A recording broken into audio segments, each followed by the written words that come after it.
Experts say Israel would have little trouble hitting targets inside Iran should it decide to retaliate directly for the unprecedented drone and missile salvos on the night of 13th April 2024, citing Tehran's obsolete air force and indigenous air defense systems based on aging Russian models.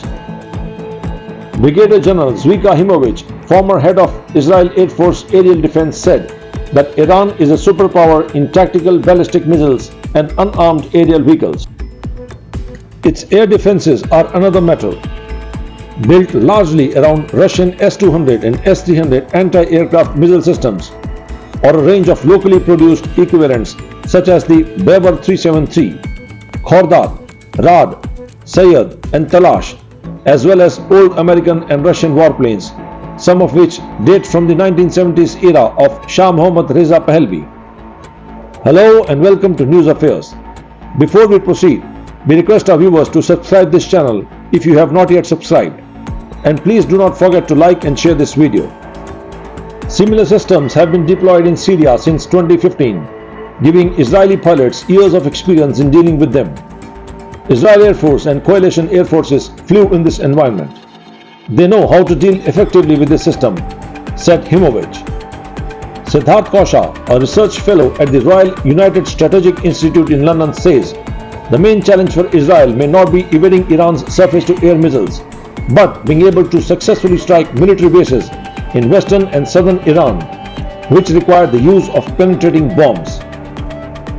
Kausha says Israeli aircraft such as the stealth F-35 jets, which could evade Iran's air defense networks, typically carry smaller ordnance. But against deeply buried targets, larger munitions may be needed, which would mean that they may have to be carried externally on aircraft such as the F-16, making these more detectable to radars. For safety, pilots might be more likely to launch them from farther away.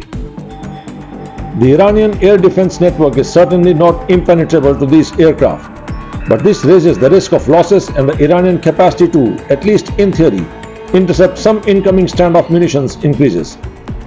Iran launched more than 300 drones and missiles at Israel overnight from 13th April into 14th April morning, in retaliation for an alleged Israeli airstrike on what Tehran said was an Iranian consular building in Damascus. Israel and its allies shot down the vast majority of the drones and missiles, and the attack caused only one injury. But concerns of Israeli reprisal have nevertheless stoked fear of an all-out regional war. The alleged Israeli strike overnight Thursday-Friday on Iranian air defenses near the Natanz nuclear site used a high-tech missile that was able to evade Iran's radar systems, in a move calibrated to make Iran think twice before launching another direct attack on Israel. Two unnamed Western officials said the missile aimed to show Tehran that Israel is able to dodge and neutralize its defenses. Two Iranian officials said the strike hit a Russian-made S-300 air defense system. Iran had not detected intrusions into its airspace from drones, missiles or aircraft. The missile was from a warplane fired far from Israeli or Iranian airspace. Additional synthetic aperture radar satellite images taken Friday also showed evidence that the radar site was targeted. The strike was deliberately designed to send a message on how a wider attack could look, with Israel able to penetrate Iranian defenses undetected.